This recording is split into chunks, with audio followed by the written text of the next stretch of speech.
Pagdating ko nga dito sa bahay galing ng trabaho, ayan, inayos ko na agad lahat yung pinamili ko dyan at binilihan ko nga ng gatas tong dalawa kasi nga naubusan na sila ng gatas.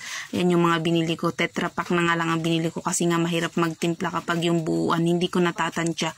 Kaya yung tetra pack na lang ang binili ko kasi isang sachet, isang timplahan na. Kaya yan mabilis na lang pag ganyan, pag umaga. At ito nga dito ko nga nilagay sa may eco bag yung mga gatas nila kasi nga wala pa ako nabibiling organizer na gusto ko. Naghahanap kasi ako ng organizer na gusto kong paglagyan ng mga ganyan, mga dilata, mga noodles, ayan, gusto kong kaso wala pa. At ito nga, binilhan ko din ng vitamin C Shero at pabango nga namin. At ito nga, may tuyo nga si Nashley kasi nga yan, paborito talaga niyang tuyo, kaya binilihan ko nga din siya ng tuyo.